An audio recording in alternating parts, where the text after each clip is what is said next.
coral reefs are incredible underwater cities, teeming with colour and life. But as our oceans warm, these delicate ecosystems are under threat. So what's being done? In this episode of The Frontline, we take you behind the scenes and show you how science and tourism are coming together in this fight against time to protect and restore corals on our Great Barrier Reef. Coral reefs and healthy oceans are integral to life as we know it, and it's really important then that we protect these vital ecosystems for future generations. So the reef is a huge place and we can't protect it and do all of the research and the restoration by ourselves. We need this network of tourism operators, reef stakeholders, people that are out there every day and can mobilise their people power to make meaningful change for the reef. I think that tourism is really the front line. We're here every single day out on the reef. It lets all these other people from all around the world come out, see the reef. That's the only way you really, you find the intrinsic value in the reef by coming out with a tourism operator. That's what actually gives you the get up and go to do something to help it and save it, which is what we want.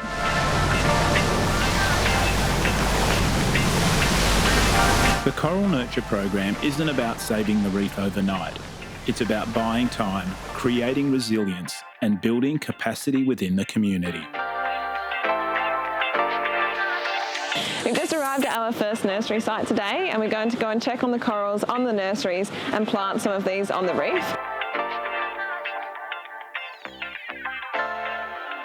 What's going to happen is we're going to take some fragments that have grown on the nurseries, we're going to put them in our baskets and find a spot on the reef that is bare. Then we'll prepare the substrate and we'll hammer in our coral clips, and then we can just slide the corals in and secure these onto the reef where they'll live for the rest of their life.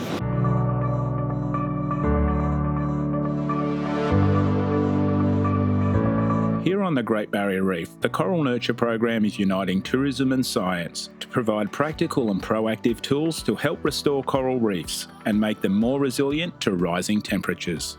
One of our PhD students planted some fragments in 2019, and then 2 years later in 2021 they spawned. So these were outplants on the reef, but also our nursery corals have spawned. So it's really exciting for us because it means that our impacts extend beyond just the planting of corals. We know that they're feeding back into creating new genetic diversity and in turn resilience for the reef, which is really important for it to survive changing environmental conditions into the future and other stresses it might face. Tourism operators are not just partners, they are the champions on the front line. By sharing their experiences with visitors, they're helping to spread the message that everyone has a role to play in protecting the reef. Some of them are ancient. Some of the corals you were swimming past today would have been hundreds of years old. I think our partnership with the Coral Nurture program has changed the way that we do operations, and just involving people with some types of conservation work is really important. People want to see tourism operators, ecotourism operators especially, doing something to help the reef. They want to help the reef, and by just coming out and supporting an ecotourism operator on the Great Barrier Reef, they're actually supporting conservation of the reef. And being involved with the Coral Nurture program is just one step further that we can take in getting people involved in that conservation mindset. The key successes are twofold. So we have the social benefit where the tourism operators and stakeholders are empowered to implement this stewardship at their reef sites and they can protect their patch. And then we have the ecological benefits too. So we see these degraded sites that we've been able to implement these activities at, and they come back to life. It's super, super exciting being a tourism operator that gets to partner with the Coral Nurture program. Obviously, doing the research is great, but being able to be out there and plant corals ourselves, being the first ones out there to be the ones to help the reef, it's so fulfilling. Yeah, the reef is a magical place. I think it's quite transformative, and whenever you visit the Great Barrier Reef, you want to do more.